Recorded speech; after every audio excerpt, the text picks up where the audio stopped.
I grew up an hour away from South Bend, and I went to a Catholic school, Andrean High School, Gary, Indiana. And when Digger Phelps didn't recruit me, the nuns pulled me into a room and said, "You're going to Notre Dame, mister." I said, "Well, the coach didn't recruit me." "I don't care. We're calling Digger Phelps." I said, "Oh, boy." "Okay, sister." End up at Indiana. And then the football coach was Coach Holtz, and we all loved Coach Holtz. We still do love Coach Holtz. Coach, I gotta get right into it. You went the other way, college to the NFL, back to college. Belichick struggling the other day. What'd you see out of Belichick's team and out of Belichick? Well, it's a different game. There's no doubt about it. But he take for granted that athletes are going to be able to block and tackle and keep their play sidearm free because that's what you draft. But all of a sudden, it's a different rule.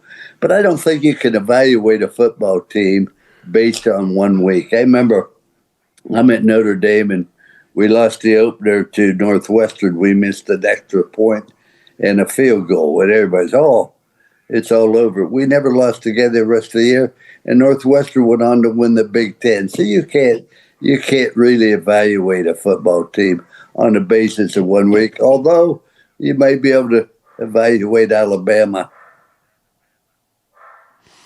Coach, evaluate Alabama for me. Well, it's like anything else, that every job is different. Every job has pressure. You have to be able to handle that pressure. But I was very disappointed that they didn't play harder. They didn't play physical. And Gus Malzahn did a tremendous job running the football. And they just dominated Alabama. I didn't think it would ever happen, but all things come to an end. All dynasties come to an end, and I think Alabama's dynasty is over now. Do you really? I mean, you just said that you can't over one game. It's been 14 games for DeBoer. What makes you feel that it's bigger than just a couple losses here? What makes you feel that this dynasty is now back to everybody else? Well, when you have a big game like that, national attention, everybody's looking at the game, and to show up and not play more physical, not be able to dominate the game. Florida State, let's remember this. They couldn't run the ball except the quarterback, but they dominated the line of scrimmage against Alabama. You don't ever do that. And Alabama's supposed to have this great defensive line, a great offensive line, but that's all on paper. We have to see how many show up on game day. I don't believe there's any way in this world you can evaluate a team after 1 week. I think Miami was impressive, but Notre Dame's much better than that. You have a young quarterback. You don't need a great quarterback to hand the ball off to our tailback, but one carried the ball, 6 times, the other one 7. You just hand the ball off to our tailback and let the offensive line. But our offensive line was not as physical as what we need to be, what we're used to be, and that will change. I talked to the Coach Freeman yesterday, and he'll get it straight. I'm not worried about him. But by the same token, I don't know how good Florida State is. We'll find out. But it's great to see Florida State, and Miami having a good year so far. And we need that for college football. We do. When you watch the Florida State Notre Dame game, the Miami Notre Dame game, did you get any flashbacks, Catholics, convicts, all that? I wore a shirt. I wore one of Frederick's shirts. Hell, I was a dummy. I wore it. I was all in on it, Coach. You get any flashbacks to that? I didn't like that. But what was amazing at this game, there were a lot of T-shirts that said Catholics versus Convict version 2025. But I didn't like that when I was coaching. I felt that was unfair because not all our team was Catholic. You can't really evaluate that. But the rivalry with Miami was great. And what made it great was Jimmy Johnson and all the great receivers and all the great athletes involved in that game. Well, I'll tell you what I was shocked at. I was shocked at how many Miami fans were at that game. That whole stadium was orange, and that's unusual. When we went on the road, half of the stadium was Notre Dame, but I had trouble finding a lot of Notre Dame fans there. Yeah, Miami, people think that Miami's this massive draw. It's not a massive draw in Miami. There are a lot of other things to do. Well, I hope to tell you they do. Just the weather is so beautiful, so many different things going on. But I think the fact that they had a good year last year, and one thing about Miami people, they do go with the front runner, and whether it be baseball, professional football, whatever else the case may be. But this is a good Miami football team. I don't think it's a great football team yet. We can't evaluate that. We don't know how good Notre Dame is. We don't know how good Miami is. We're going to have to wait 1 or 2 weeks to find out where we really are. Let's remember, how about 2 years ago, Florida State was ranked number 1. They ended up winning 2 games, and they were lucky to do that. So we can't tell. what did you think of Ohio State, your guy, Ryan Day, and what did you think of Arch Manning? I think Arch Manning is much better than that. He tried to make some great throws, and you can't do that. But also, let's be careful before we put Ohio State in the Hall of Fame, because they were outgained by, 100 yards by in that game. When you look at it, I think you have to say that they outgained Ohio State by over 100 yards. And it was 3 times on 1 yard to go, and they couldn't make it. And you have to say to your football team, particularly your offensive line, my gosh, you're kidding me. We needed 1 yard, and you're on scholarship, and you're 290 pounds, and we can't get a yard. We got the best running backs going. It's just crazy. I can hardly wait to, but you remember me telling this. I don't think Ohio State's a great football team. I know the schedule is very, very good, but when you're at home and you're outgained by well over 100 yards, you just can't look at it and say, okay, we're great. We won the game. Everybody they are 1-0, and that's the objective they had going into that game. But they're not a great football team. I would not be overwhelmed about facing Ohio State, although I was surprised that they lost Knowles, their defensive coordinator. I thought there'd be a big drop-off on their defense, but Ohio State's defense played outstanding football. So I think we'll have to see how good Michigan is. We'll have to see how good other teams are. I don't know about Oklahoma. We'll find that out tonight or this weekend when they play Michigan. I think Michigan could be a very, very good football team. And one Lord knows, Michigan better not beat Ohio State again. I'm from Ohio. I coached there under Woody Hayes. We won the national championship. We scored late in the game. The winner is going to go play for the national championship, and Woody went for 2, and we won the game 50-14. They said to Woody, "Why'd you go for 2?" He said, "They wouldn't let me go for 3." You have to be part of that rivalry. And when you win, you get a little pair of gold pants, which signifies that you beat Michigan that year. Hey, Coach, did you reach out, or did Ryan Day reach out to you after the national championship? No, I tell you what, Ryan Day could be Ryan Day. He'd do whatever he wants. I did write him a congratulatory letter, but I never heard back from him. I'm sure he can write, but in any event, he did not answer the letter, but that's his alternative. I'm sure he can write. I would think he could write. I don't know. Maybe. I guess. I don't know. Well, he's got a good football team, and he's obviously a good coach. He's a good recruiter. He's a good coach. He can handle his staff, etc. You look at his one-loss record; it's really tremendous.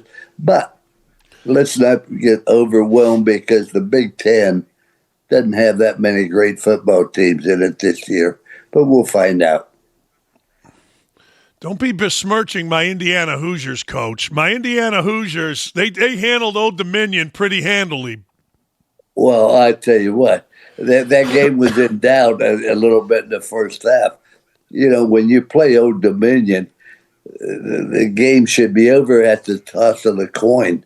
But I still think that, what Indiana did last year was fantastic. I think they'll be very, very good this year. He's a good football coach, but we'll have to wait and see. Too many people are trying to pass judgment and burying teams based on one game. I think the only team you can bury after one game is Alabama. It hurts me to say that because they've been such a strong part of college football, but it is disappointing when they've lost to four unranked teams in a 1 year and one game. Four times they've lost unranked teams. Maybe once, but not four times. No.